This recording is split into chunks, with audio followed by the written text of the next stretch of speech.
सम्यक ज्ञान एक। मोह से भरा हुआ संसार एक सपने की तरह है। ये तब तक ही सच लगता है जब तक आप अज्ञान की नींद में सो रहे होते हैं। जब नींद खुलती है तो इसकी कोई सत्ता नहीं रह जाती है। 2. जिस तरह एक प्रज्वलित दीपक को चमकने के लिए दीपक की जरूरत नहीं होती है, उसी तरह आत्मा जो खुद ज्ञान स्वरूप है, उसे और किसी ज्ञान की आवश्यकता नहीं होती है अपने खुद के ज्ञान के लिए। 3. तीर्थ करने के लिए कहीं जाने की जरूरत नहीं है। सबसे अच्छा और बड़ा तीर्थ आपका अपना मन है, जिसे विशेष रूप से शुद्ध किया गया हो। 4. जब मन में सच जानने की जिज्ञासा पैदा हो जाए तो दुनियावी चीजें अर्थहीन लगती हैं। 5. हर व्यक्ति को यह समझना चाहिए कि आत्मा एक राजा के समान होता है जो शरीर, इंद्रियों, मन, बुद्धि से बिल्कुल अलग होता है। आत्मा इन सब का साक्षी स्वरूप है। 6. अज्ञान के कारण आत्मा सीमित लगता है, लेकिन जब अज्ञान का अंधेरा मिट जाता है तब आत्मा के वास्तविक स्वरूप का ज्ञान हो जाता है, जैसे बादलों के हट जाने पर सूर्य दिखाई देने लगता है। 7. धर्म की किताबें पढ़ने का उस वक्त तक कोई मतलब नहीं जब तक आप सच का पता न लगा पाएं। उसी तरह से अगर आप सच जानते हैं तो धर्म ग्रंथ पढ़ने की कोई जरूरत नहीं है। सत्य की राह पर चलें।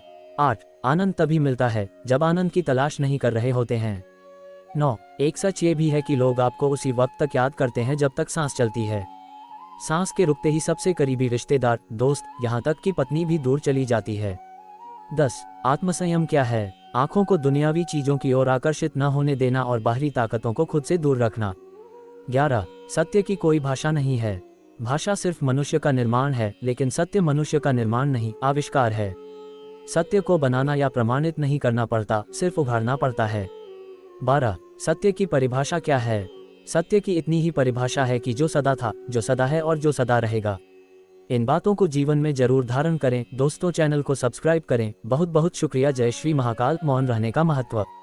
कथा सिद्धार्थ के जीवन के उस दौर की है जब वे बुद्धत्व को प्राप्त अंडस्को नहीं हुए थे और निरंजना नदी के तटीय वनों में वृक्ष के नीचे ध्यान करते थे।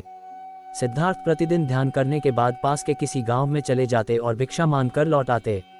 कुछ दिनों बाद उन्होंने भिक्षाटन पर जाना बंद कर दिया, क्योंकि एक गांव के प्रधान की छोटी बेटी सुजाता उनके लिए नित्य भोजन लाने लगी। सिद्धार्थ को वह बड़े स्नेह से भोजन कराती थी।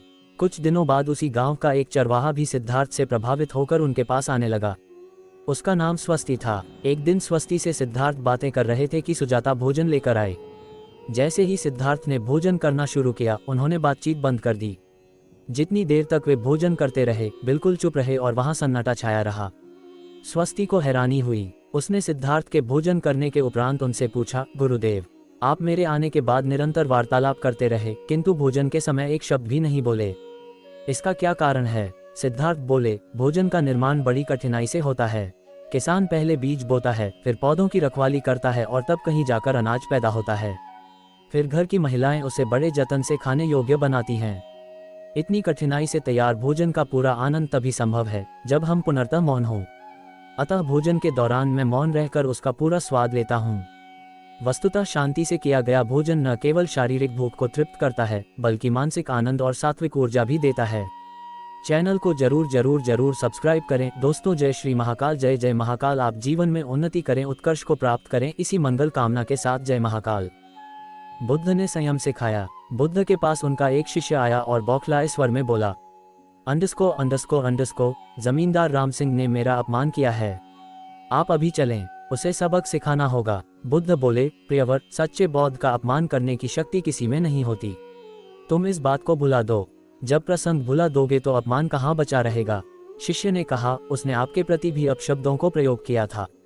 आप चलिए तो सही। आपको देखते ही वह शर्मिंदा हो जाएगा और क्षमा मांग लेगा। इससे मैं संतुष्ट हो जाऊंगा। बुद्ध कुछ विचार कर बोले, अच्छा, यदि ऐसी बात है तो मैं अवश्य ही राम जी के पास चलकर उसे समझाने का प्रयास करूंगा। शिष्य ने आतुर होकर कहा, चलिए, नहीं तो रात घिर आएगी। बुद्ध ने कहा, रात घिरेगी तो क्या, रात के पश्चात दिन भी तो आएगा। यदि तुम वहां चलना आवश्यक ही समझते हो तो मुझे कल याद दिलाना। कल चलेंगे। दूसरे दिन बात आई गई हो गई। शिष्य अपने काम में लग गया और बुद्ध अपनी साधना में लीन हो गए। दोपहर होने पर शिष्य से पूछा, आज राम जी के पास चलना है? शिष्य ने कहा कि नहीं। मैंने जब घटना पर फिर से विचार किया तो मुझे इस बात का आभास हुआ कि भूल मेरी ही थी। अब राम जी के पास चलने की कोई जरूरत नहीं है। बुद्ध ने मुस्कुराकर कहा, अगर हम तुरंत प्रतिक्रिया देने से बचे तो हमारे भीतर की कटुता समाप्त हो जाती है। शिष्य बुद्ध का आशय समझ उनके प्रति नतमस्तक हो गया। सत्य की प्राप्ति में ही स्थायी सुख है। बौद्ध भिक्षु बोधिधर्म जब बौद्ध धर्म को भारत से चीन, जापान और पूर्वी एशिया के अन्य देशों में ले गए तो बौद्ध धर्म की जैन शाखा विकसित हुई। इसमें कथाओं के माध्यम से चेतना का विस्तार कर बद्धत्व की प्राप्ति के काबिल बनाया जाता है। ऐसी ही एक जैन कथा है कि एक व्यक्ति घने जंगल से गुजर रहा था। अचानक सामने एक भयानक शेर आ गया। हड़बड़ा कर वह उल्टी दिशा में भागने लगा और जल्दी ही एक सैकड़ों फीट गहरी खाई के किनारे पहुंच गया। तभी उसे खाई में एक लंबी बेल लटकती नजर आई। उसे उम्मीद जगी कि बेल पर लटक कर नीचे उतरने की कोई राह निकल आएगी। वह बेल पकड़कर लटकने लगा।